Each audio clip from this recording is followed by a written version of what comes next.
meters Rico. Karon nagsig follow up, anong nag-abot og 3 years wala pa ma-action ni? We know po sa specific, sir, kay I can't comment po on something na dili ko privy. But if nainana po na instances, sir, I'll gladly coordinate with you, sir, kung unsay pwede na mo, nganong nainana. Oh, please i-open na lang sa inyong management kay ang delikado niya na kung mag-overload tong temporary nga meters, maka-cost of sunog. Precisely, sir. Tama, sir. So, kanto lang, Honorable Presiding Officer. Thank you. Thank you, Honorable Pablo. Honorable Antopuesto.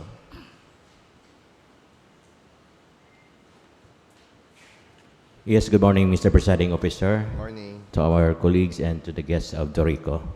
Your presentation is very amazing and I'm very ni-appreciate na ko na. Gipresent ninyo, accomplishment ninyo. But I would like to question this. Last February 1, brownouts. Whole day, cause of the brownouts in GCP. After that, I received a notice from Dorico.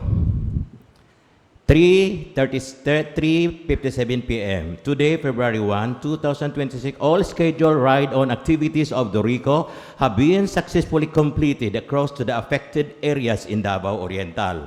Our field teams have finished all maintenance, rehabilitation, and corrective works conducted during the NGCP scheduled power interruption.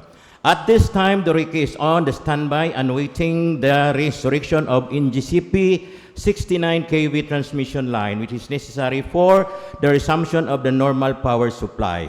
Once NGCP completed the restoration, Dorico will be immediately proceed with the system normalization to ensure safe and reliable power delivery to our member consumers.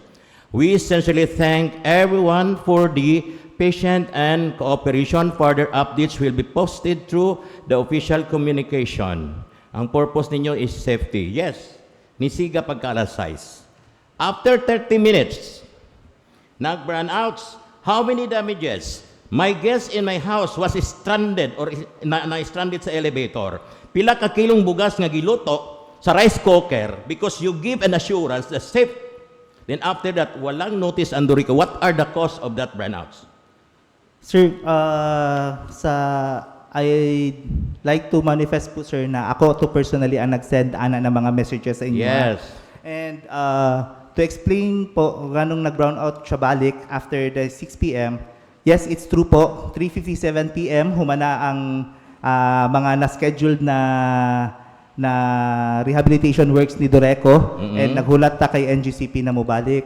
Pero po, pag balik manggod sa power, sir, namanggoy mga problema na nakita, nga di na ito makita kung wala pa nakabalik si NGCP. What are the problems? Naatay hotspot na nakita sa substation, sir, na upon energy station na ay ni Buto. Tilipod buto, sir. Ni spark lang. The spark. What are Tapos, spark po, then after 30 minutes na mo na observation, dito sa substation, nagbaga siya.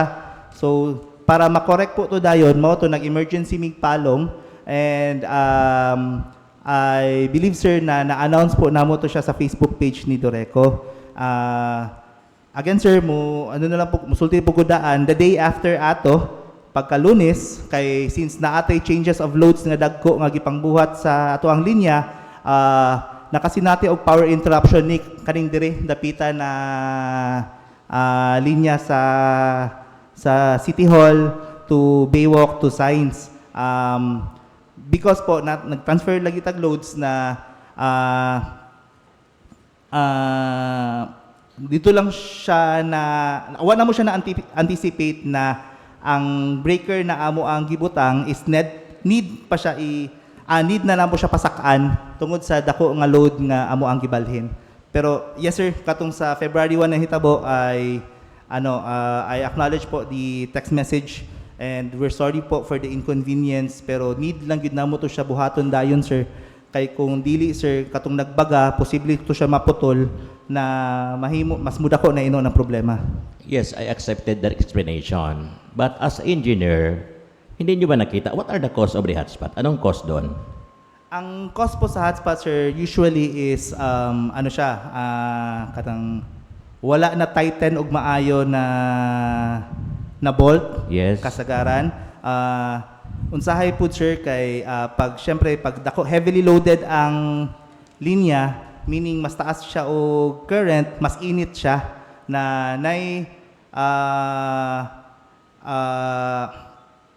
possible na tung wala pa nabalhin ng linya, dili pa siya inanakainit, pero tungod kay nag-transfer tag mga loads, mao to ni gawas na siya.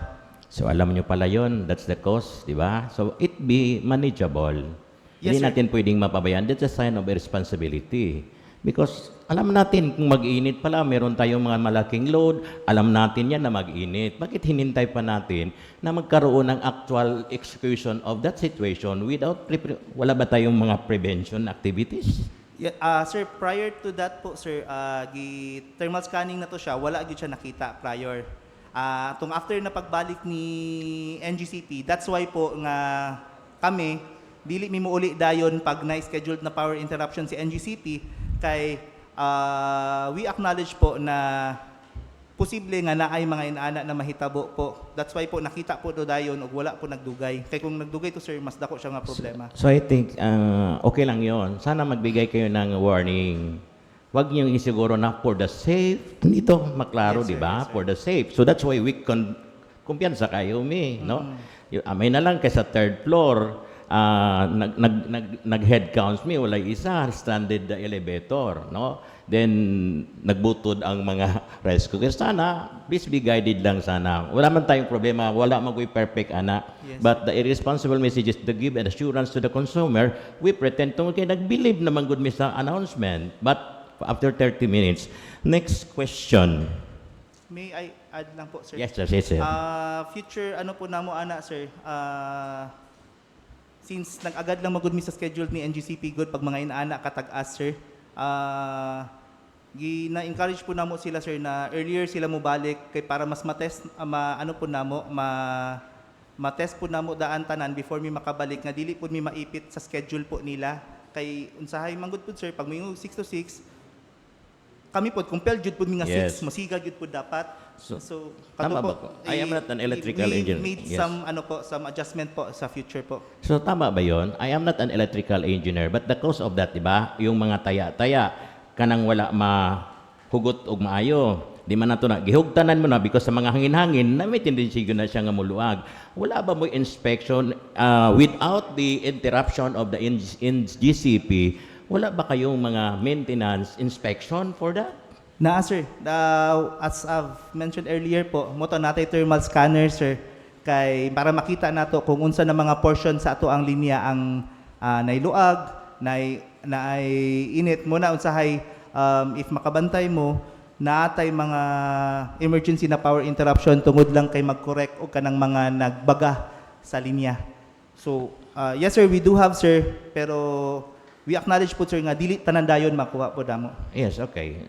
Alam natin yon, di ba? Pero as a part of our responsibility, dili na to pwedeng dili tanan makuha, but we are in the modern techniques or modern facilities, we should exert more effort to protect our consumers. Yes, sir. Di ba? Hindi pwede nga mo dasun na di na ko na-accepon nga dili tanan. You have there. Nandiyan na kayo. Tingnan nyo na kasi yun man ang ating mga prospect na mga problems in our operation. Okay.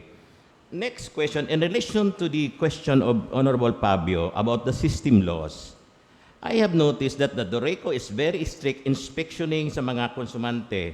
Unya usay makasakop tag mga konsumante nga nangawat, Yes po. di ba? Nangawat og power. Kay kana nga power nga iyang gikawat, wala na mo agi kwentador. So ma-charge ba nato na siya? Apil na siya sa system laws. Yes, sir. If you'd let me explain po, Yes. duha ka klase ato ang system loss.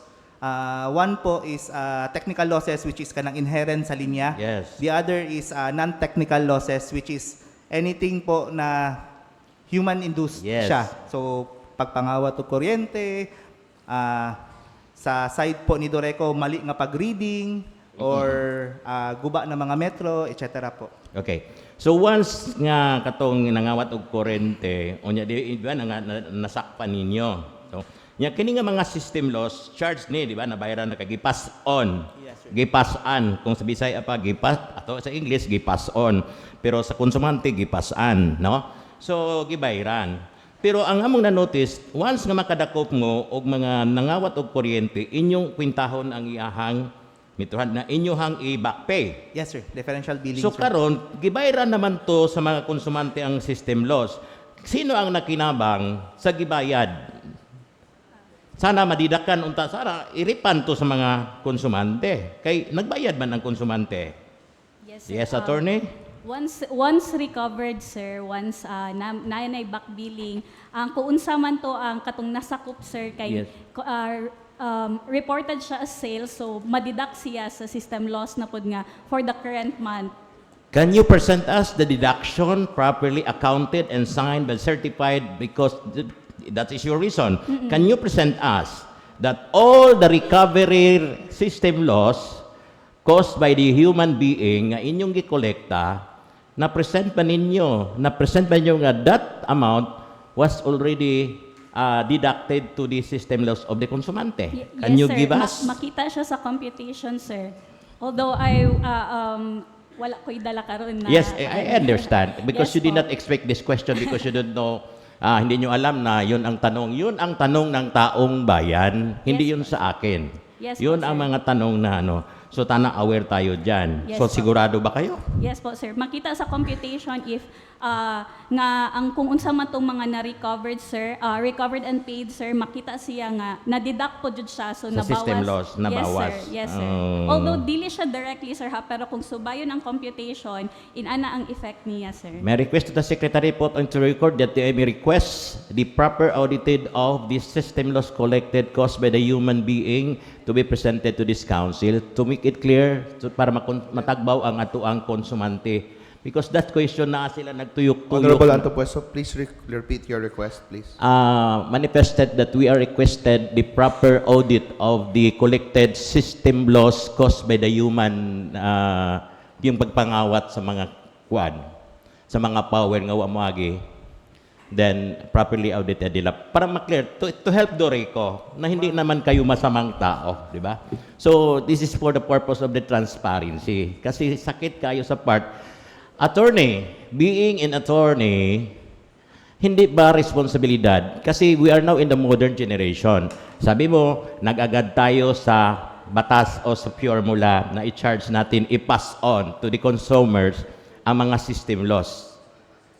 Hindi ba managot yung cooperative in their irresponsible installation of their power facilities? That's the cause of the bigger system loss.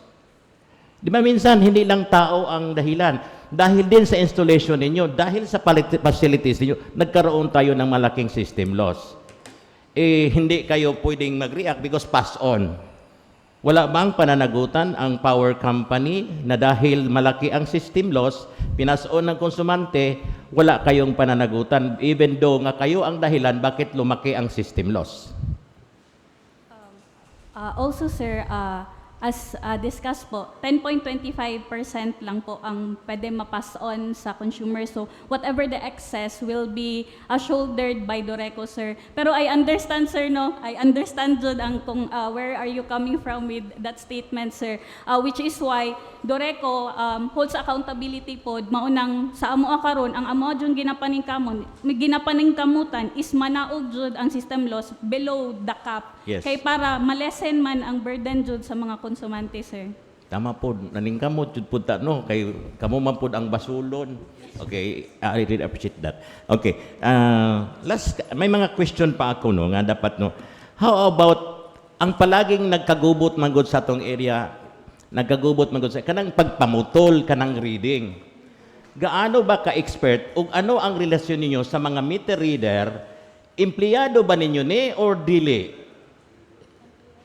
Kay muna siya ang nahinungdan nga ang akong as initial investigation dili ninyo ni empleyado.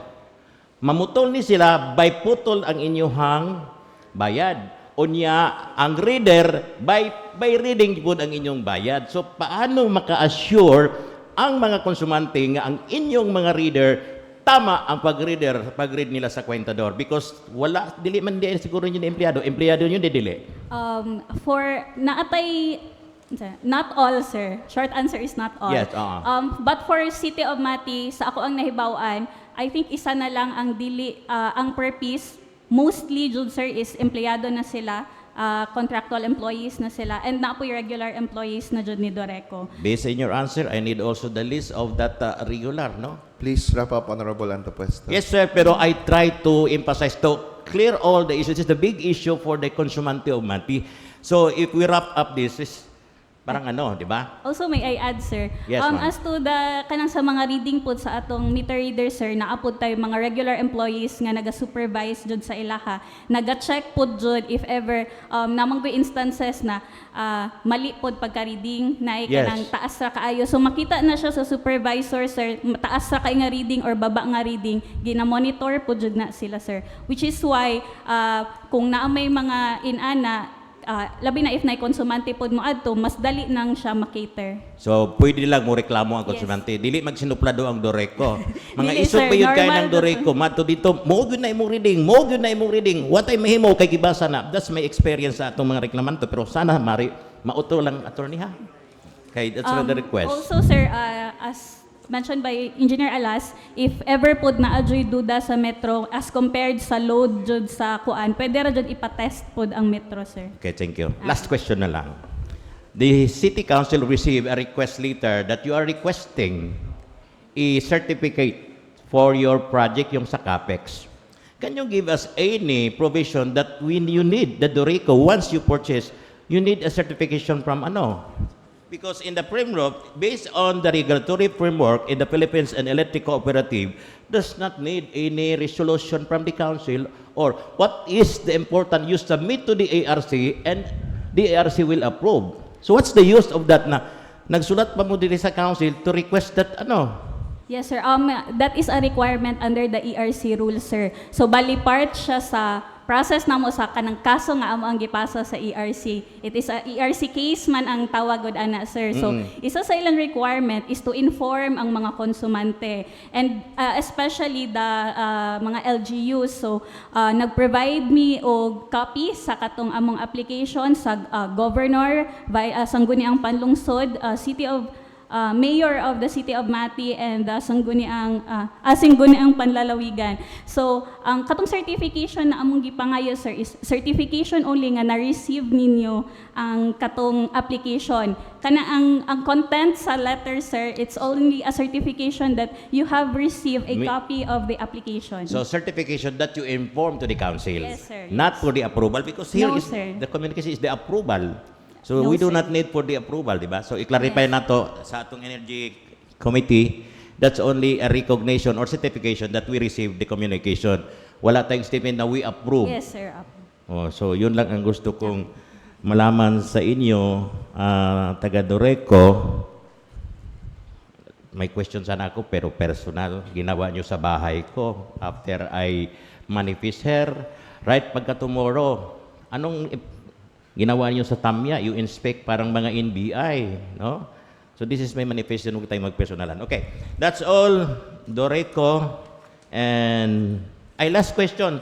Nagpadala ako ng communication sa inyo. Bakit hanggang ngayon hindi pa ako nakareceive? This is not the forum to ask. I just follow up sa communication for referral of this in line also with this communication, the numbers, cost of the brownout caused by NGGCP, caused by the Doreco and scheduled, and until now my office didn't receive the Yes, sir. reply. Niabot na sa mo, sir, and we're working on it po kay ang report maguna mo general is nakatibuok siya, sir ba? So itong para sa Okay, thank you. certification. I'm just waiting. Andyan lang, no? Sige. Thank you. That's all, Mr. Presiding Thank you, Officer. Honorable Antopuesto. All further questions regarding system laws are referred to the Committee on Energy. Honorable Antopuesto is part of the Committee on Energy, chaired by Honorable Alcantara. You may call a committee meeting to discuss in detail the rules on system laws. Before we proceed to other questions, nalang ko i-clarification, ang 10.21% na chargeable system loss, maximum na or minimum or fixed? Maximum. Pero plus pa po ana, sir, ang subtransmission losses nato, Yeah. which is heavily affected si City of Mati since ang As we have mentioned po in the past po na ano nato is kanang tail end mangguguta, sir. Meaning layo kay ta sa source nato nga nasa Mako. That's why we were hoping po unta yun ma-fast track yun po tong sa NGCP na 138 kV line nila plus ang substation nila diri sa City of Mati, I believe, sa Dawan.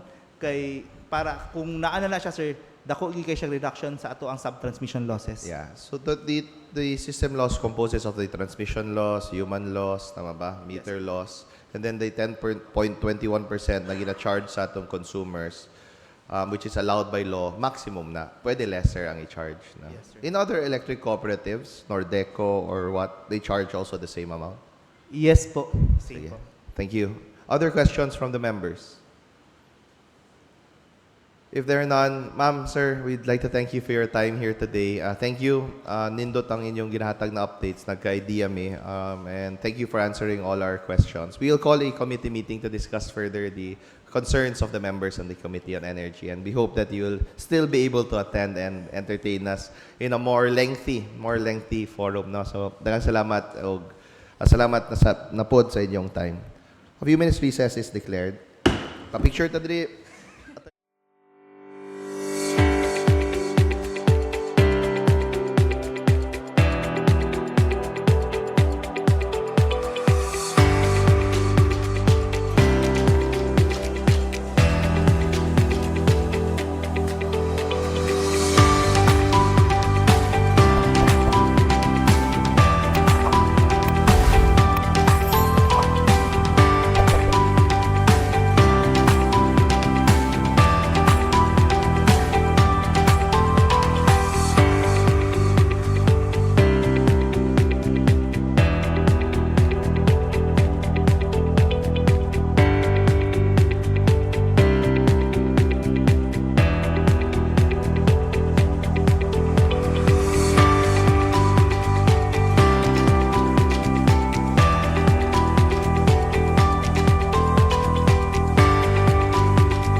Resume.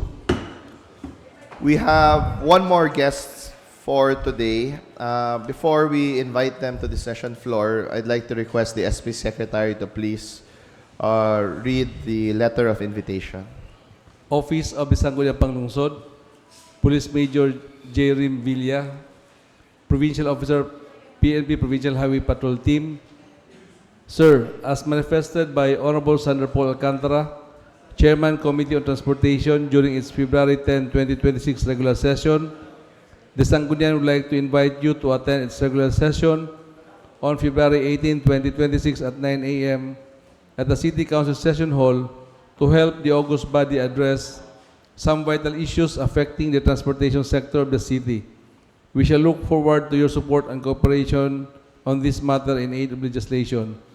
Thank you so much. More power and God bless. Virtually yours, Secretary of Sangguniang, noted by our City Vice Mayor, Honorable Lorenzo Leon G. Rabat. Thank you. Let's now welcome the PNP Highway Patrol Group Police Major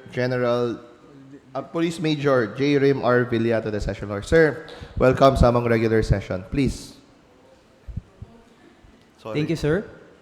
To our presiding chair, Honorable Lorenzo Leon Rabat, sir, and to the honorable members of the council, once again, good morning.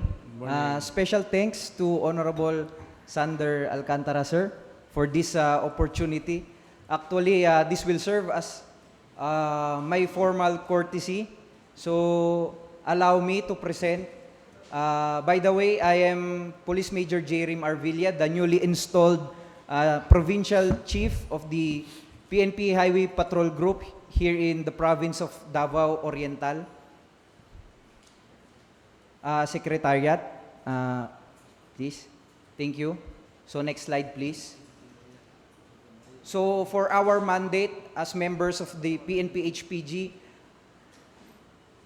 our mandate is to enforce Republic Act 10883 or the new anti-carnapping law, and of course, perform anti-highway robbery, traffic laws and regulations, and all other crimes committed on highways. Next, please. As shown in the slide is the scope of my presentation. Next slide, please. So a brief introduction of myself. I am a graduate of the Philippine National Police Academy belonging to PNPA Masidla class of 2017. And also for my educational background, as shown, I am a graduate of De La Salle University, Dasmariñas in Cavite. So I just recently finished my master's degree last year. And I am also assigned to various units across the country. So I have stints from Luzon and here in Mindanao. Next slide, please. For the disposition of my personnel, we are a total of 8 personnel. So I have a assistant provincial officer, Police Lieutenant Agrilita Maduro, who is currently attending a conference. So I have also 6 police non-commissioned officers, a total of 8. Next slide, please. For the carnapping situation within the province, from January up to present, there is no recorded carnapping incident. However, recently, we have accomplished or arrested a person included in the wanted persons list pertaining to carnapping just last week in coordination and joint with the Mati City Police Station. Next slide, please. For the traffic law enforcement and road safety, again, this accomplishment is covering the period of January up to present. So we have a total of 36 impounded motorcycles, a total of 158 confiscated of unauthorized devices, particularly LED lights, sirens, blinkers, etc. And no reported impounded or recovered motor vehicles. Next slide, please. As shown is the pictures of issued citation tickets, apprehension. Next slide, please. So we also have a recent accomplishment on Republic Act 10643 or the Anti-Graphic Health Warnings Law. So one in Lupon, a joint operation with the Criminal Investigation and Detection Group, and also one in Caraga, a joint operation also with the Provincial Intelligence Unit of the Davao Oriental Police Provincial Office and the Caraga Municipal Police Station. So with the accomplishment on RA 10643 in Lupon, a total of 408 trims were confiscated and an estimated value of more or less 244,800. And with regards to the Caraga, a total of 42 rims were confiscated and a total of an estimated value of 42,000 pesos. So this accomplishment were also coordinated with the BIR. So we, as part of the attachments, we've secured certification coming from BIR to prove that these illicit cigarettes were not compliant with our existing laws. Next slide, please. So as I've mentioned earlier, last week we have accomplished arrest on wanted person with a case of carnapping, which includes top 10 provincial level. So this was successfully accomplished through the efforts of Mati City Police Station, the PIU DOPO, and of course the PHPT Highway Patrol Group of Davao Oriental. Next, we also successfully recovered one locally alarmed motorcycle XRM, and properly turned over to its claimant, and it was in Lupon? Municipality of San Isidro, rather. Next slide, please.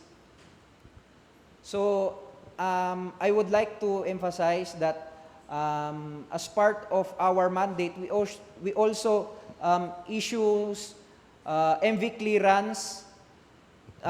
This is to certify that motor vehicles were not locally alarmed or nationally alarmed, and especially those members of the community buying second-hand motor vehicles.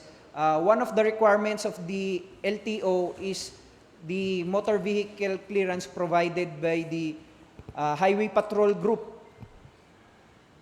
to ensure that those second-hand units were not involved in different moduses of carnapping. So I would like to explain that as of now, there is a transition of carnapping. So from traditional carnapping, we have now this called technical carnapping. So what are those? This includes the rentangay. So yung rentangay schemes are rented vehicles which was not returned. So pinaparentahan siya, tapos binibenta sa ibang tao. So yan yung mga rentangay scheme. So we also have yung labas kasa scheme. So labas kasa scheme, probably there is an organized group kasi na ilalabas yung brand new vehicle sa kasa without proper documentation. So most likely coming from Luzon, natatransport to Mindanao or Visayas area without proper documentation. So basically there is a transition, as I've mentioned, kasi yung traditional carnapping noon, yung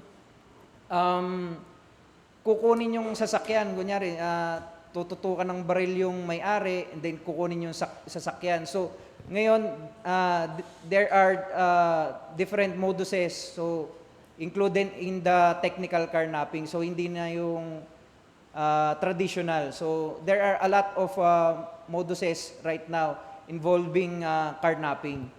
So next slide, please. So for January to present, we have issued 124 motor vehicle clearances. Sige, next slide. So we also have, as part of our mandate, is to enforce the PD 705, the anti-illegal logging. Next slide. Of course, as I've mentioned, Presidential Decree 96, which regulates the use of sirens, bells, whistles, blinkers, and similar signaling flashing devices on motor vehicles. So, as part of the information dissemination, if you would recall, during the administration of late former President Noynoy Aquino, so the government implemented anti-wangwang or yung no wangwang policy. So this is the Presidential Decree number 96, in which the PNP Highway Patrol Group is one of the agency enforcing this law. So what are those vehicles which are exempted from it? So basically those emergency vehicles including fire trucks, ambulances, police cars, military trucks, etc. as authorized by the law. Next slide. So far, with regards to the accomplishment of PD 705, from January up to present, there were no confiscated forest products, but still, we are very vigilant and still conducting anti-illegal operations within the province. Okay, next slide, please. So as part of our community relation accomplishment, so aside from continuous conduct of apprehension and operation, we also have intervention, which is as part of the PCR. Again, it's to strengthen interagency coordination. So as upon my assumption, I've coordinated to various agencies, which includes the DILG and of course our counterpart, the LTO. And again, I am very grateful for this opportunity now to render my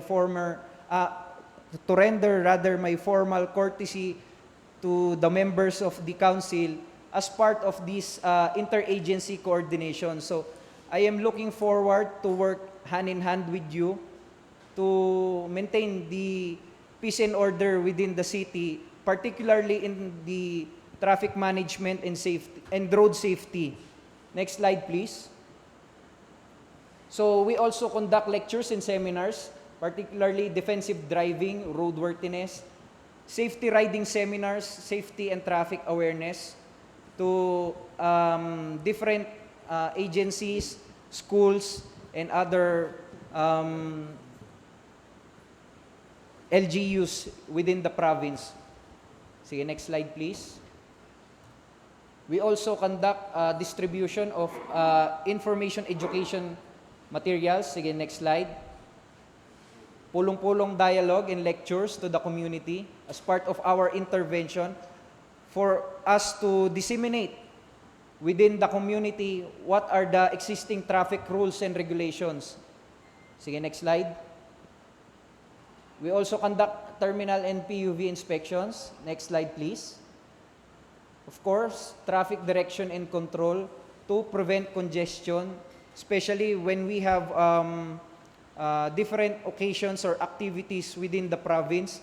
So, as part of this TDC, I also coordinated with the Provincial Disaster and Risk Management Office because I am very knowledgeable that this province was affected by the recent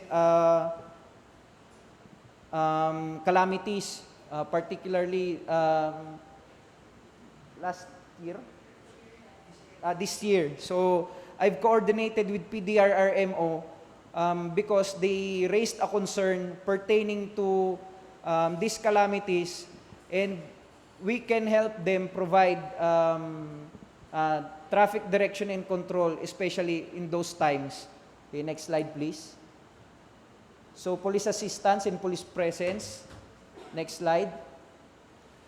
Again, we are emphasizing and encouraging everyone to please like and share our social media accounts for you to be updated to different moduses pertaining to carnapping. So, as shown in the slide, we have the different social media accounts. So, there are videos and other resource materials for you to be knowledgeable about the new schemes pertaining to the carnapping and other crimes committed in highways. Next slide. So ways forward is again, strengthen interagency coordinations with all units. Of course, enhance border security and control, capacity building and training, and of course, sustainable resource development. So I am hoping that as upon my assumption, I've noticed the situation of my office here. So I am hoping na we've been supported by different LGUs and other stakeholders for us to work hand in hand to comply and enforce the road safety within the province, not only in the city of Mati. Sige, next slide. Again, I am very much privileged and honored to be here in front of the members of the council and all other distinguished guests. Once again, good morning and God bless us all. Thank you, sir, for the presentation. Very detailed, and congratulations on all the accomplishments that you and your group presented. We'll now entertain questions from the members. Are there any questions? Honorable Antopuesto. Limit the questions to 2 each or minimum of 10 minutes. Thank you. Granted, Your Honor. Good morning, Mr. Presiding Officer. Sir, i-clarify ko lang since every time nagabiyahe ko. So gusto lang ako i-clarify, ano ba talaga ang legitimate setup ng isang checkpoint ng isang highway patrol? Kasi sa tingin ko, if we have a checkpoint, we have a signboard.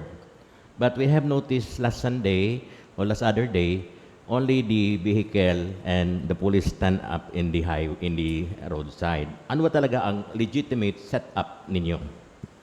Yes, sir. Thank you very much for that question. Actually, there is a difference from checkpoint and the what the HPG is performing. Yes. Actually, the Highway Patrol Group is performing ANCAR or the anti-carnapping operations because technically, checkpoint is there is a composition of checkpoint which includes what are you telling, sir? Signages and a composition of a team. So officer-led ang checkpoint composing of at least 8 members.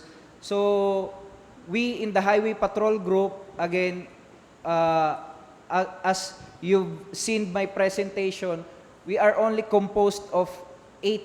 So what we are conducting in highways were basically anti-carnapping operations and not checkpoints. So kapag nasa kakalsadahan po ang inyong PNP HPG, we are conducting different techniques which includes yung plate spotting. So sa isang tingin pa lang ng HPG, malalaman mo na kagad kung hindi registered ang isang vehicle sa Davao. For example, in Region 11, so Davao Region, all of the registered motor vehicles here are starting with the letter L. So every region, there is a corresponding plate. So in Region 11, letter L, and in Region 12, M. So again, I am clarifying that as part of our mandate, we are conducting anti-carnapping operations, sir. ANCAR. Yung setup, no need of Yes, sir. signage.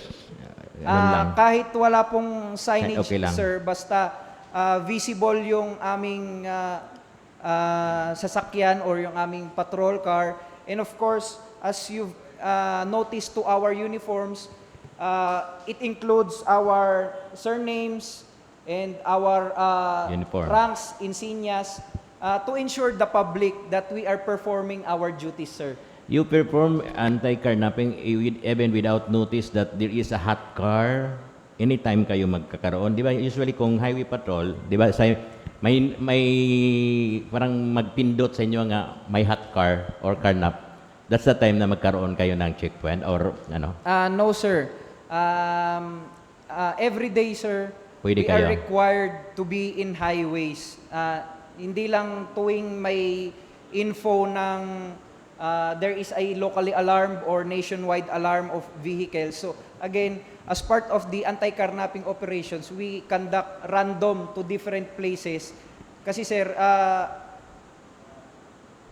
we have encountered a lot of apprehended motor vehicles coming from different provinces, municipalities, and even other regions na involved in what I've mentioned, the technical carnapping. So, merong galing ng BARM na yung mga nirerentahang sasakyan, hindi pa naalarmado, pero na-apprehend here in the province of Davao Oriental because of those kind of conduct of random anti-carnapping operations. As I've mentioned, sa Highway Patrol Group kasi, sir, we have different courses or trainings pertaining to the apprehension of carnap vehicles, which includes anti-carnapping course, motor vehicle inspection clearance.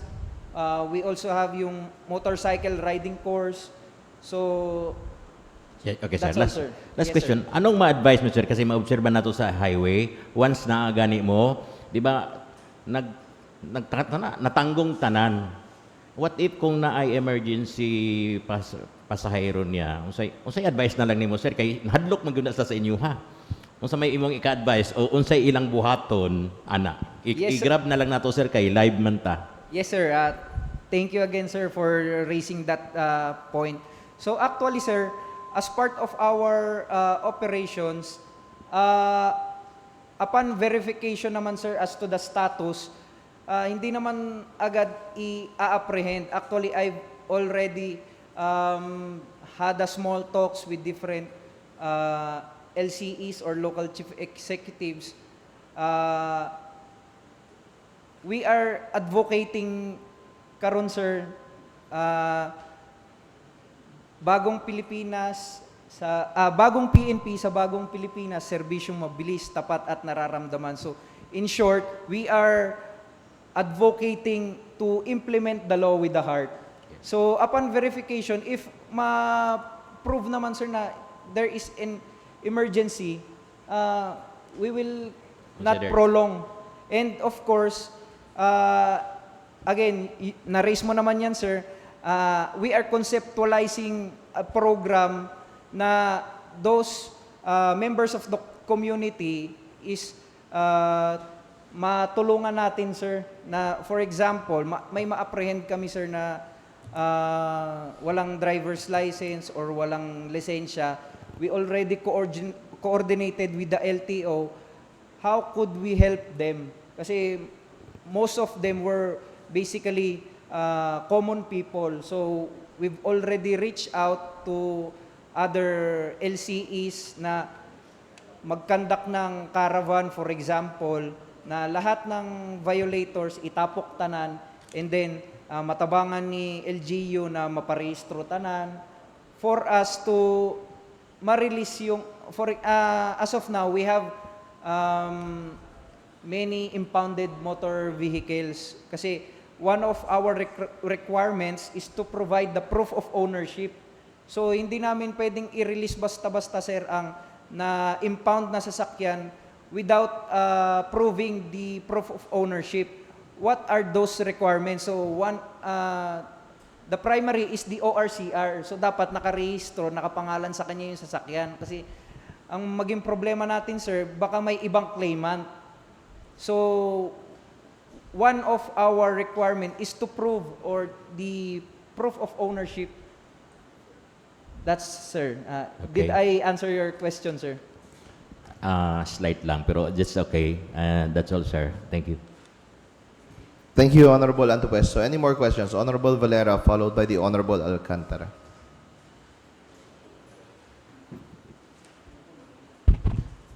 Thank you, Mr. Presiding Officer. Ayaw utos sa tanan to our new installed Highway Patrol Officer, Police Major Sir Belia, sir. Good morning and thank you very much. So, kanina sa presentation mo, so maganda. Then nakita ko may yung about of impounding or na-apprehend, no? So, nakita kong figure doon only to the unauthorized device. Kindly give sir what particular unauthorized device na magkaroon na magiging violator ang ating mga riders. Anong halimbawa ng mga unauthorized device?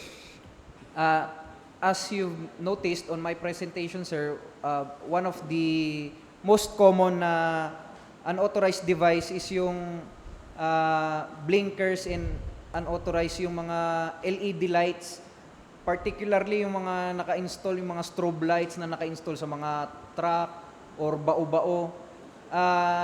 Kasi sir, these lights will affect yung mga kasalubong na mga vehicles. So, hindi man pare-parehas, sir, ng condition ng visual. So, as provided by law, so yung mga aftermarkets na mga ilaw, particularly yung mga wangwang, so naka-indicate naman doon, sir, sa law kung ano yung mga pinagbabawal. So, pero as we observe here, most commonly, sir, yung mga LED lights, yung makikita nyo yung mga makukulay na ilaw, so bawal yan, sir.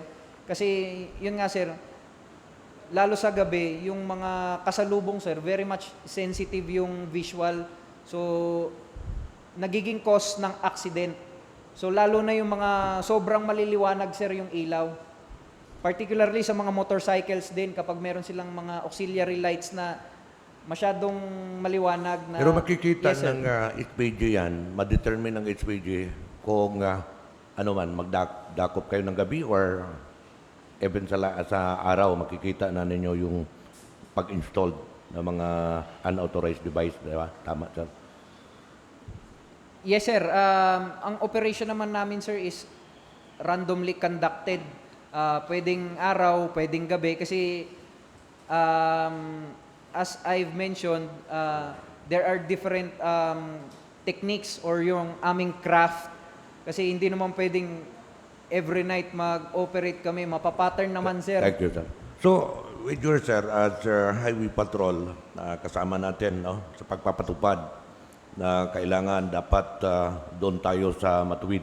So, ano yung ma-recommendar mo na magiging ma-regulate natin yung paggagamit ng mga unauthorized device? No, in fact, kung makikita natin even sa mga sealer, even sa mga stores, mga spare part, bakit pinapayagan yan? And then, ma-experience natin yung nagbibinta ng mga spare parts, may sarili din silang mekaniko, no? Nag-install even sa mga four wheels vehicles.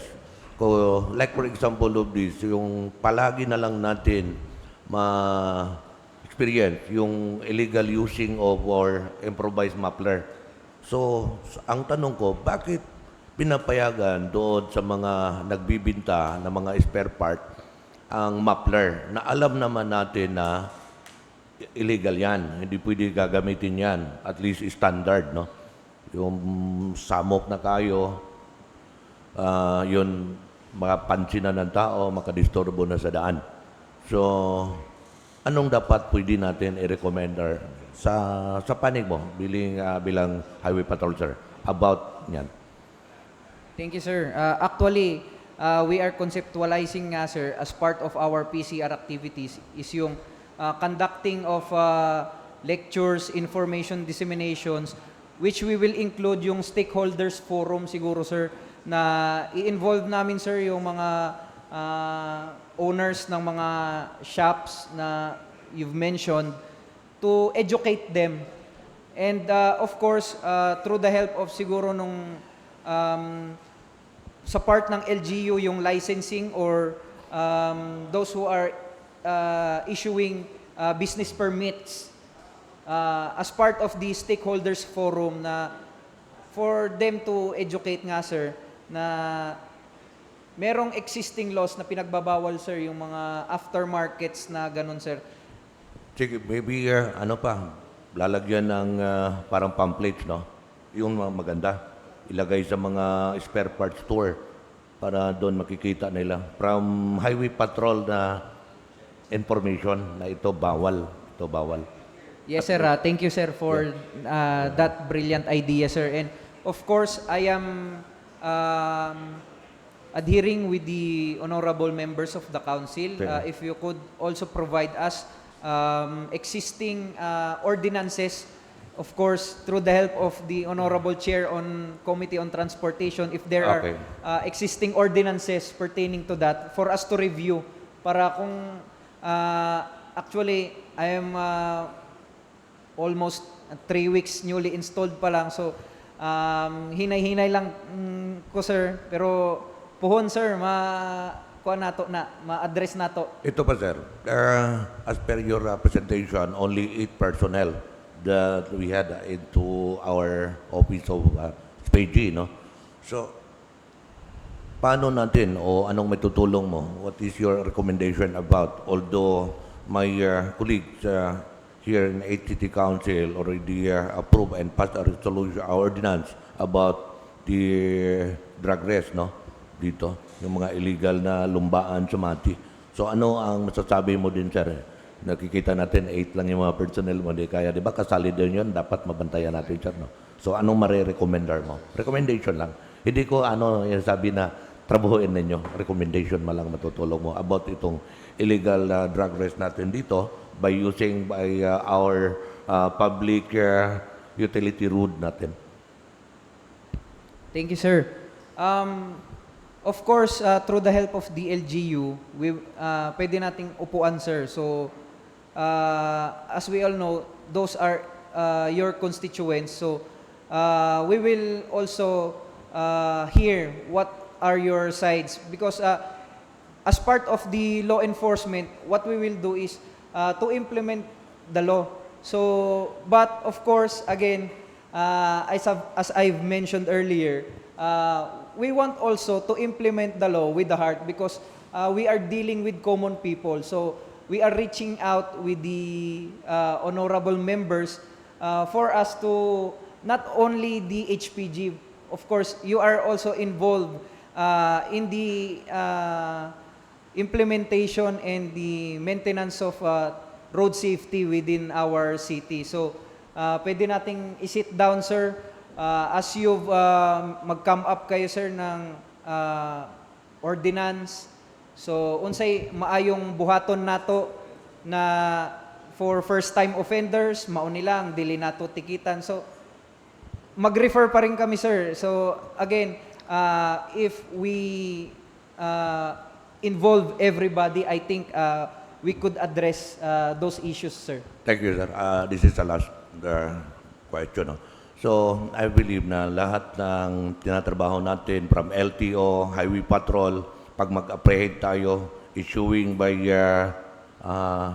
TOP. Depende, sir. If galing sa LTO, TOP, sir. But Sa Highway Patrol. Ang Highway Patrol, sir, we do have TOP and we do have yung local citation tickets. Yes. So, lahat yan, pag ma-issue natin, that is a part of income pa rin natin sa government, correct? Yes, sir. It will be beneficial for the LGU if we issue citation tickets Yes. coming from the LGU. But if we issue TOPs coming from the LTO, mas mataas, sir, yung babayaran nilang penalty. Okay, sir. So just in case yung mga operator, yung mga drivers, mag-comply sila, kompleto sila, wala nang madakpan, wala nang madakop, wala nang ma-apprehend, mubaba gyud atong income sa collection. So are you in favor, sir, na dapat ang tao na mangutang og sakyanan and any sa nagpautang na kailangan dapat pautangon sila pero dapat makapresent sila ng lisensya, pabor ba ka ni ana? Kaya there's so many karon nangutang, mga like motor or any vehicles, wala na present lisensya, mo nang daghan madakpan sa Highway Patrol, madakpan sa citation sa atong LTO, lumikan ang mga nagpautang og mga vehicles, sige na pautang balag wala lisensya ng utang. So therefore, pabor ba ka kung sa ako nga opinion, observation na dapat ang pautangon kato maka-present og lisensya para automatic nagapangalan silang papilis document sila vehicle, so ilahag yun with license. Okay ba ka sa ko ang opinion and observe ko ana ko? Pwede ra pod, sir. If you would suggest and we will come up a better solution for that, sir. Okay, thank you. Thank you, Honorable Valera. Honorable Alcantara. Good morning to everyone. Thank you, Morning. Mr. Presiding Officer. Book, good morning, Book. This is just one question, Mr. Chair. Is the Highway Patrol Group of Davao Oriental is a member already of the Peace and Order Council in LG of Mati? Yes, sir. Again, thank you for that question, sir. As of now, we are not yet a member of the Peace and Order Council of the City of Mati. Prior to my assignment here, I was assigned as the Provincial Chief of HPG Davao Occidental, wherein we are the Provincial Highway Patrol Team in Davao Occidental was a part of the Peace and Order Council of the province and in every municipality in Davao Occidental. So, upon my assumption here, I have noticed that we are not yet part of the Peace and Order Council. So, I am asking for the help of the honorable members for us to be included in the Peace and Order Council, for us to work hand in hand and in support of also in our office. Thank you very much, sir. All right. Mr. Presiding Officer, maybe we can just suggest that we can request to the Chairman of Peace and Order Council, Peace and Order, Honorable Bardon, that can we add the Highway Patrol Group for the as a member on the Peace and Order Council, no? So, and Bok, kailan ba yung official installment mo dito sa Mati? As you mentioned, 3 weeks ka pa lang. What was the official date na you were installed here? Yes, sir. Actually, I received my order last January 26.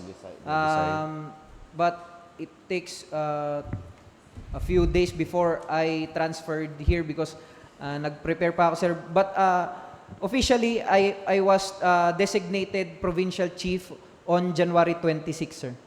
Thank you, Bok. So, and maybe we can request with your presence soon with the programs of our Committee on Transportation as the chairman, okay ba na makakaasa ko sa mga sa presence niyo in full cooperation of our programs in labi na sa transportation sectors nato diri sa siyudad sa Mati? Yes, sir. Of course, we are very much honored and willing to help the Committee on Transportation, sir. And of course, the whole city of Mati, sir. Thank you, Bok. That's all, Mr. Presiding Officer. And welcome to City of Mati, Police Major J. Rim Villa. Thank you so much, sir. Thank you, Honorable Alcantara. Please take note, Mr. Secretary, it's recommended that Honorable Bardon, together with the members of the Peace and Order Committee, write a recommendation to the Chairperson of Peace and Order Committee, our City Mayor Mayo, that the Highway Patrol Group be included in the Peace and Order Development Council. Pidok. Noted, Mr. Chair. Thank you. Any more questions from the members? Honorable Campos. Good morning, Sir Jay. This will be Good fast. morning, ma'am. Sir, if ever ako or someone na citizen na mo mapahitabo na ay checkpoint, nakalit-kalit, tapos ang nagdakop, sir, na HPG, walay pangalan, walay insignia, nakamask, nakatago ang ID. Unsa tong pwede buhaton, sir? Actually, ma'am, you can report it to our office to address that issue. I am very much willing to entertain those concerns. So, anytime, ang police naman, ma'am, is 24/7. So, any time of the day and night, you could always approach me. If ever there are any concerns pertaining to my personnel. So, there is a doctrine of command responsibility. So, I am very much fully aware and I will take full responsibility of any actions of my personnel. Thank you, ma'am. Sir, in instances like this na ay mga abusive na HPG or dili maayo pag-atiman sa atong katawhan or offensive mo approach sa ato ang mga citizens, pwede ta mo dulog sa imong office, di ba? For our listeners and watchers online, pwede ba nimo masulti kung asa pwede mo adto nga opisina or nakabatay hotline na pwede tawagan na makareklamo ta, sir, para sa ato ang mga katawhan, sir? Yes, ma'am. Our office is located here in Barangay Dahican in the government center. So beside the office of the Bureau of Fire Protection. So again, any time of the day and night, I am very much willing to entertain those concerns pertaining to our office, ma'am. Also, sir, since bag-o man ka na-appoint diri sa ato ang provincial officer sa atong HPG, makahangyo ba ta, sir, or makaasa ba mi na ang ato ang serbisyo sa ato ang katawhan is with the heart, like what you've said? Very basic lang na hangyo, sir. Kabalo man ta na ay mga lawbreaker gyud na mga katawhan ay mga dili kompleto. Pero luyo sa ilahang pagka-lawbreaker or dili pagka-kompleto, makahangyo ba ta nga pabilin gihapon ang ato ang respeto sa ilaha, sa ato ang pag-checkpoint, kung mahimo, maayong buntag, maayong hapon, maayong gabi gihapon, tahudon gihapon nato sila. We treat them with equal dignity sa ato ang mga katawhan o makahangyo bata nga same sa mga hamulo sa atong katawhan perminti reklamo nga walay pili ang ato ang pagpangdakop, equal ang ato ang treatment, madato man, mapobre, nakasakyanan man, nakatruck, nakamotor o nakapidikab, makaasa bataan na gikan sa imuha nga serbisyo, sir. Yes, ma'am. Of course, as I've mentioned, one of our advocacies karon is to implement the law with the heart. So, as part of the guidelines of our regional chief, so we will ensure that we will impose fairness and equality to every citizens of our city, and of course, not only the city, of course, province-wide. So if ever, sir, na mudulog sa mo ang reklamo nga, ma'am, gi maltrato man ko sa usa ka HPG or what, pwede pod kami, sir, uban na namo sila makadulog sa imong office, di ba, sir? Yes, ma'am. Of course, ma'am. But it will be a case-to-case basis. So, of course, we will abide with the existing laws and regulations. And of course, if ever there are existing minor violations, for example, dili siya kadala og ORCR, so pwede nato tabangan na kung nalimtan lang, so adto lang mo sa amo ang office para amo ang matabangan ang tao. Thank you, sir. And lastly, welcome to Davao Oriental. Davao Oriental is very lucky to have you. Naminaw ko ganina sa imong report, so although busy ko, nagkuri-kuri, nag-report ka, nagstorya ka, wala kay copy dala, but you explained very well with clarity and deep professionalism. I can see that we are really lucky to have you here in Davao Oriental. For short, ang ato ang head sa HPG karon, maayo, with the heart ang serbisyo, unya dili pagyudbugo, maong salamat kayo, sir. And again, we are looking forward sa imuhang serbisyo na mahatag diriya sa ato ang syudad. And unta, sir, makadulog ta sa imong opisina pohon kung naa may mga problema o mga reklamo diriya in a spirit of justice and fairness diriya sa atong syudad. Daghan kayong salamat, sir, and welcome to Davao Oriental. Thank you so much, ma'am. Thank you, Honorable Campos. Are there any more questions from the members? If there are none, I have one clarification, sir. Dito sa MV clearance or motor vehicle clearance, unsay specific requirements pag-apply ani? I would like to tap my chief motor vehicle clearance to expound. Sige, please. Thank you. Let me introduce Police Chief Master Sergeant Ronnie Cloma, Sir, the please. chief of the MV clearance. Thank you. The floor is yours po, Chief Good Gloma. morning, everyone, sir. Good morning. Sir, sa issuance sa clearances, sir, depende sa transfer of ownership. Mayroon tayong transfer of ownership. Kailangan tayo ng deed of seal, original na ORCR, sir, to valid ID ng dating may-ari at saka yung present na may-ari, sir. Thank you. So the deed of sale comes first before the issuance of the MV clearance? Yes, sir. Okay, thank you. What are the others? Yung sa ano din, sir, sa change color, sir. Change color, Yes, sir. okay. Pag kailangan ng change color, sir, kailangan ng affidavit of change color. Okay. Yes, sir. Katulad din ng change body design, sir, kailangan din ng affidavit of change body design, sir. Ano yun? Change body design? Yes, sir. Okay. Before you'll issue the MV Yes, sir. clearance. Yes. Thank you. Does the affidavit have to be requested by the owner of the vehicle? Yes po, sir. Okay. Sige, thank you. Thank you, Sir Gloma, for answering our questions. If there are no other Yes, questions... thank you, sir. Yes. If there are no other questions, Sir Villa, thank you sa imong panahon karon. Bisaya ka, sir? Bisaya ka? Tagalog ko, sir, pero ako ang asawa ang Bisaya. So, nagpabalhin ako dire. Sige. Yes, Thank sir. you, sir. So thank you for attending our session today and good luck on all your official duties. A few minutes recess is Thank you, declared. Mr. Chair. Sir, please, maybe...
I'd like to temporarily relinquish my seat to Honorable Alcantara. CR lang ko.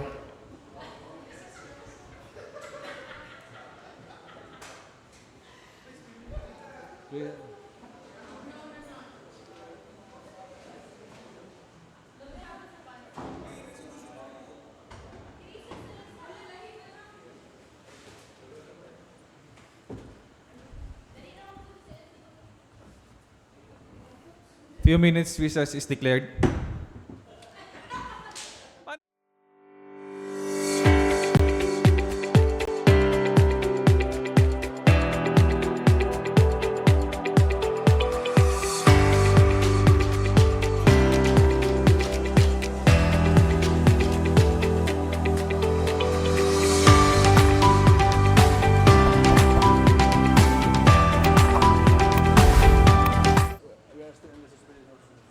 We are still under suspended House rules. Honorable Sena is recognized. Mr. Chair, I now move that the House rules be reinstated, Mr. Chair. There's a motion of Honorable Sena Campos. And a seconded by Honorable Dayang Hirang. Your motion is carried. Please proceed, Mr. Secretary. Privilege or other reports observations. Any members who... Yes, Honorable Valera is recognized. Thank you, Honorable Presiding Officer. Under the privilege, this is in relation to Resolution Letter A, resolution authorizing to the City Government of Mati through the City Agriculturist Office to avail the mushrooms laboratory equipment from the Department of Agriculture Regional Field Office.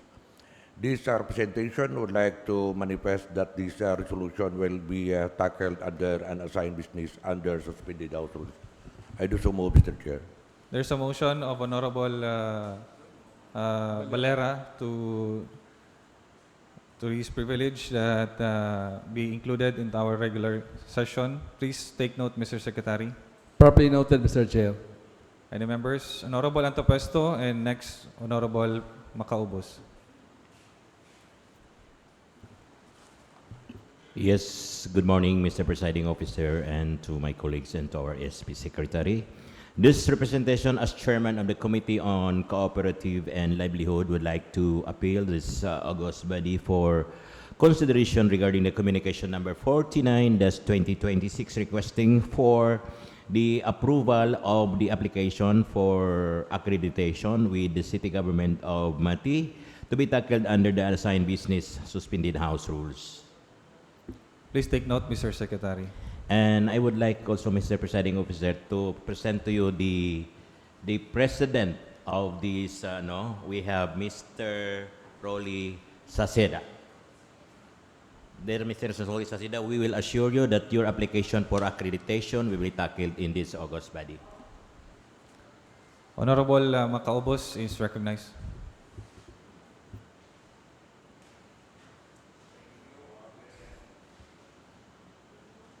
Thank you, our very handsome presiding officer. Good morning, it's an everyone. This representation would like to beg permission from the Honorable Council for the proposed resolution B to be discussed under unassigned business suspended House rules. There's a motion of Honorable Not a Macaubos. motion. There's I a am just seeking manifestation. permission from the Honorable State Council. Very well noted, Honorable Macaubos. Please take note, Mr. Secretary. Properly noted, Mr. Chair. Honorable Rabat is recognized. Thank you, Mr. Chair. Madayaw na hapon. Yan, medyo Madayaw. nagising na. So first things first, I would like to first greet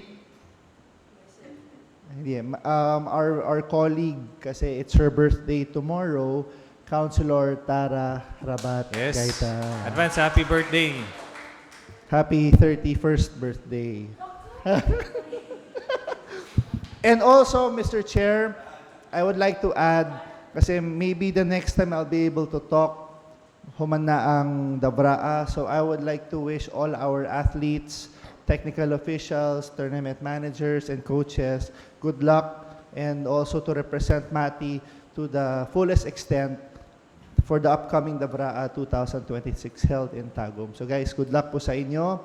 And last but not least, I would also like to extend my appreciation to Senator Bongo for his full support to our athletes and yung naihatag niya sa ato, especially during the time of need. So Senator Bongo, thank you very much for your support. And that's it, Mr. Chair. Thank you very much. Thank you for that manifestation, Honorable Rabat. And if it's okay to this council, I have a request that this representation would like to manifest that a numbered resolution, a resolution respectfully requesting Senator Christopher Lawrence Bong T. Go to allocate funds for the procurement of 2 units of a Mitsubishi L300 vans for the Muslim Community Affairs Development Office, or MCADO, of the City of Mati. This resolution is not included to today's order of business. I would like to manifest that this resolution will be included in today's order of business under proposed resolution and be discussed under unassigned business under suspended House rules, if it's okay to my colleagues. Is it okay? Thank you to my colleagues. Please proceed, Mr. Secretary. For proposed ordinance for first reading, we have 1, Draft City Ordinance Number 665, Series of 2026, a proposed amendment on ordinance adopting mechanism institutionalizing public health services of barangay health workers of the City of Mati and providing funds thereof. Proponent, Honorable Rogelio Pabio, referred to the proponent. For proposed resolution, we have 2, Proposed Resolution A, authored by Honorable Edgar Valera, a resolution authorizing the city government of Mati to the City Agriculture Office to avail the mushroom laboratory equipment from the Department of Agriculture Regional Field Office 11, DARFO 11, referred to the proponent to be discussed under unassigned business, suspended House rules. Proposed Resolution B, authored by Honorable Macaobos and Honorable Pabio, a resolution to postpone, suspend the conduct of Purok election in 26 barangays in the City of Mati from March 29, 2026 to April 26, 2026. As manifested by the Honorable Macaobos, this will be discussed under unassigned business, suspended House rules. For communication and messages, we have 1 communication, communication number 49, letter from Mr. Rolly Saceda, President, St. Camillus Tricycle Operators and Drivers Association, requesting the Honorable Sangguniang Panglungsod for the accreditation of said association, referred to the Honorable Raul Antopesto, as manifested by the Honorable Antopesto, that this matter be discussed under unassigned business, suspended House rules. For committee report, none. For calendar business, no unfinished business. No business for the day for second reading. For unassigned business, subject for the suspension of House rules.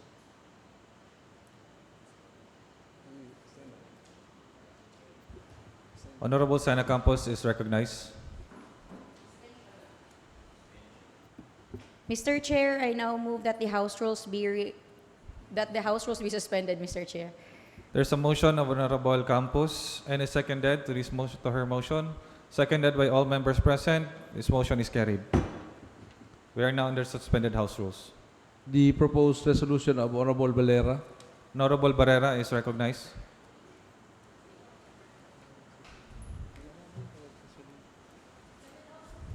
Thank you, Honorable Chair. The City Agriculture's Office has already an existing mushrooms laboratory and Taguisan, City of Mati, but it remains non-functional. A few minutes recess is declared.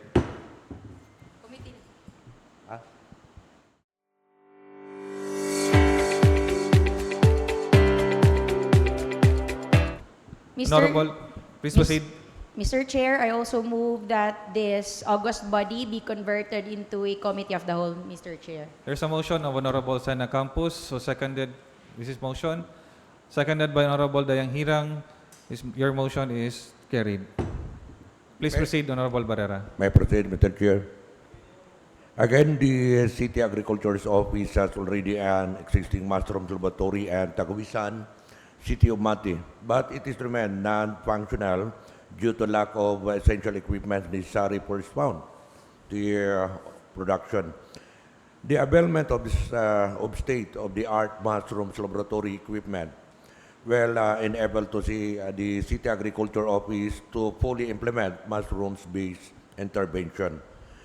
This fully implement mushrooms-based intervention facility will serve as a center for mushrooms production, farmers training, research and development, and technology transfer to interested growers in the City of Mati. The mushroom laboratory facility is already available at the Department Agriculture Region 11. This resolution is needed for availment of the SIDA facility. With this, Mr. Chair, I move for the adoption as a committee on a whole recommendation for the passage of resolution letter A. I do so move, Mr. Presiding Officer. Any discussion for the manifestation of Honorable Valera? Hearing none, there's a motion of Honorable Valera for the adoption as committee as a whole representation. Any seconded? And is seconded by all members present. Motion is carried. Honorable Antopesto, next Honorable Macaubos.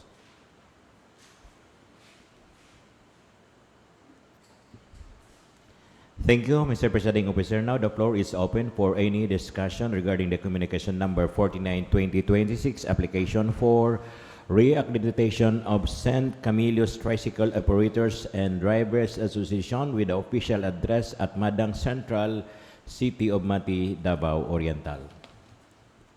Any members wish to any discussions?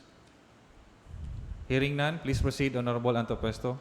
Now, I move for the adoption of the committee as a whole recommendation regarding the communication number 49-2026 as presented. I do so move, Mr. Chair. There's a motion of Honorable Antopesto, seconded by Honorable Deng Hirang, Honorable Macaubos, Honorable Arles. Your motion is carried. Honorable Macaubos is recognized.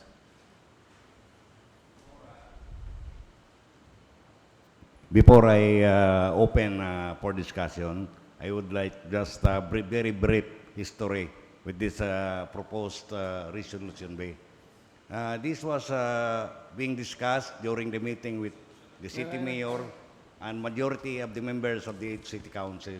It has been agreed that the proposed this proposed resolution postponing the scheduled Purok election of the 26 barangays on March will be rescheduled to April for the purpose of looking back to the existing ordinance for us to have an amendment that had been sent by most of the members of the city council.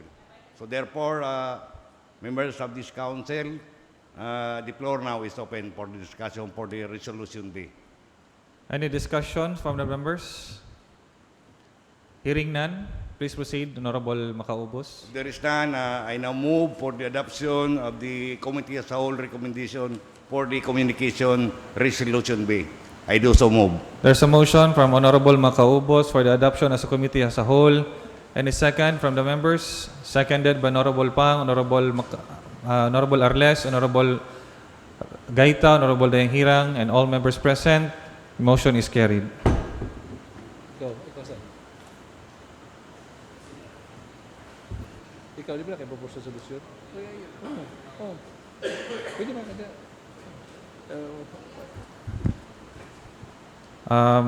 For the members, I have a proposed resolution. If it's okay, dirira ko. Or I need to go downstairs. Ipapasa lang ko Tara. Ipapasa lang Tara. Ikaw po muna. Tara Okay. I wish to relinquish my as a temporary presiding officer to Okay. Session is move for a few minutes recess is declared.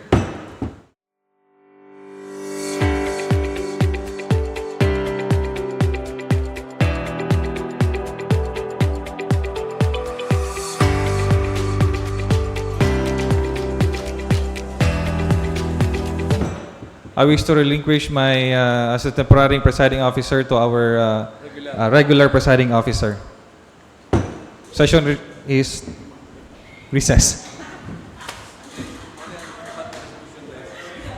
Discussed under the privilege R. Privilege R, takarot. Our committee.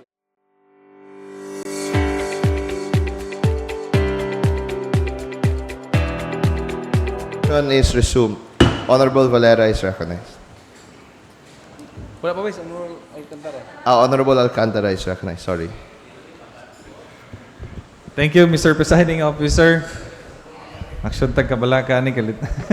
Kurat-kuratan. So, I have here a draft resolution and a numbered resolution.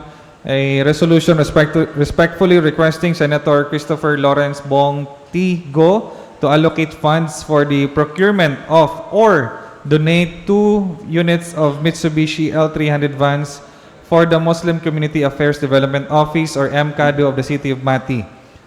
The floor is now open for any discussion. The floor is now open for any discussions regarding the proposed resolution presented by Honorable Alcantara. Are there any? If there are none, please proceed. Thank you, Mr. Presiding Officer. I now move for the adoption of this as a committee, as a whole recommendation. I'd also move, Mr. Presiding Officer. Thank you. There is a motion by the Honorable Alcantara for the adoption of a committee as a whole recommendation for the proposed resolution. Members to second his motion. Seconded by Honorable Arles. Hearing no objections, this motion is carried. Please. Back to plenary. Honorable Campos is recognized. Mr. Chair, I now move that this August body be converted back into plenary. Thank you. There's a motion by the Honorable Campos for the conversion of this body back into plenary, seconded by all. Hearing no objections, we are now back into plenary. Honorable Valera is recognized.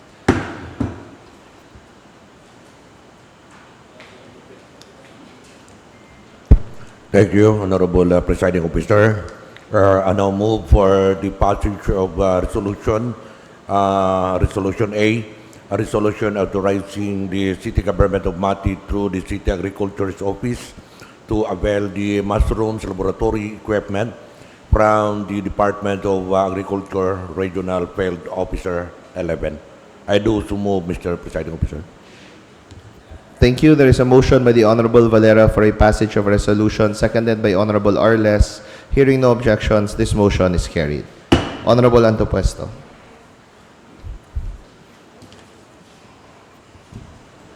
Again, thank you, Mr. Presiding Officer. I now move to pass a resolution approving the application for the reaccreditation of the San Camillus Tricycle Operators and Drivers Association. I do so move, Mr. Chair. Thank you. There is a motion by the Honorable Antopuesto for a passage of resolution. Members to second this. Seconded by Honorable Dayang Hirang. Hearing no objections, this motion is carried. Honorable Macaubos.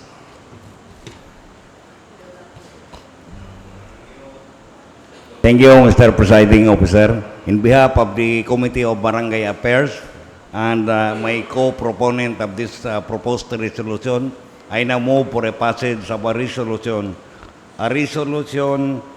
postponing a resolution to postpone / suspend the conduct of Purok election from March 29, 2026 to April 26, 2026. I do so move, Mr. Chair. Thank you. There is a motion by the ABC President to postpone the Purok election from March 29, 2026 to April 26, 2026. Members to second this motion. Seconded by Honorable Pang. Hearing no objections, this motion is carried. Honorable Alcantara. Thank you, Mr. Chair. Before the passage of the resolution, the main purpose of this resolution, Mr. Chair, is this vehicle will be used as a administrative and service unit or vehicle, and the unit will be utilized by the Muslim Affairs for official travel, projects monitoring and delivery, of general public service. Second, a WAFAT transfer unit that shall be specifically designated and modified for the transport of wafat or deceased person, ensuring that the indigent Muslim communities have access to dignified, timely, and currently appropriate burial service in accordance with the Islamic rites. For now, Mr. Chair, I now move for the passage of a resolution respectfully requesting Senator Christopher Lawrence Bong T. Go to allocate funds for the procurement of or donate 2 units of Mitsubishi L300 vans for the Muslim Community Affairs Development Office or MCADO of the City of Mati. I also move, Mr. Presiding Officer. Thank you. There is a motion by the Honorable Alcantara for a passage of resolution, seconded by Honorable Dayang Hirang. Hearing no objections, this motion is carried. Thank you, Mr. Chair. Thank you. I believe we are done with all requested resolutions. We are still under suspended House rules. Honorable Campos is recognized. Mr. Chair, I now move that the House rules be reinstated, Mr. Chair. Thank you. There is a motion by the Honorable Campos for the reinstatement of House rules, seconded by all. House rules are now reinstated. What's the next item, Mr. Secretary? Announcement. Thank you. Any announcements from the members? Honorable Dayang Hirang, followed by Honorable Tomas. Thank you, Mr. Presiding Officer. I'd like to greet our birthday celebrants for the month of February. Councilor Paulo Rabat, February 16. Councilor Tara Rabat Gaita, February 19. And Councilor J.R. Pang, February 21. Hinaot nga panalanginan sila og maayong panlawas ug daghang pa mga grasya nga maabot para makapadayon og serbisyo sa katawan. Amen. Thank you. Amen. Honorable Sebelino.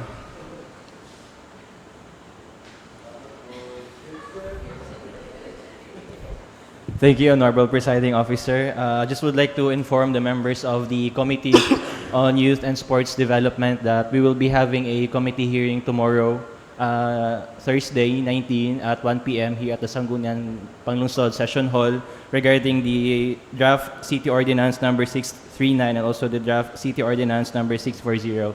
And I guess the notice of meeting has already been furnished to the respective offices. Thank you, Honorable Sebelino. Like I mentioned ko na lang ang members, Sige. Vice. The chair of the committee, yours truly. The vice chair is the Honorable Paulo Rabat. The members are Honorable Francisco G. Bardon, Honorable Edmundo Pang Jr., and also Honorable Sena Princess D. Campos. Thank you, Honorable Sebelino, for updating us, reminding us. Any other announcements from the members? Honorable Rabat Gaita.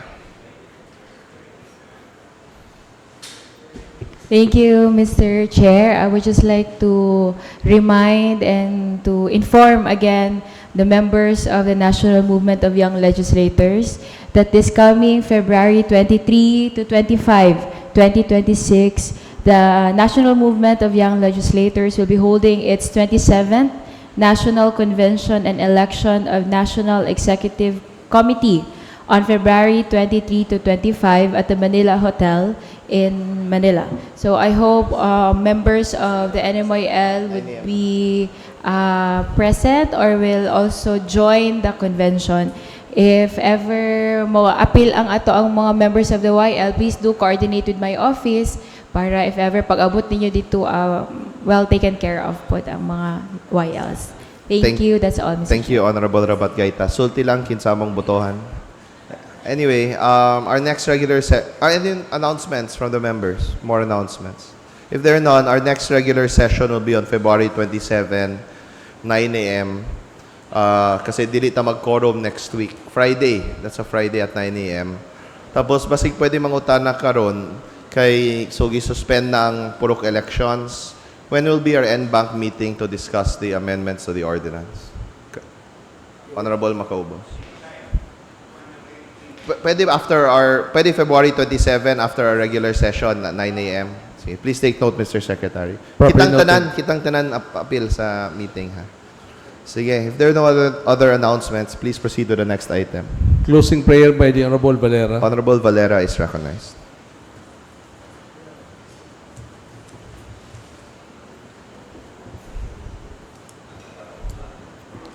Palihog nindog sa atong closing prayer. Sa ngalan, samahan, sa anak, sa Diyos, o sa Espiritu Santo. Amen.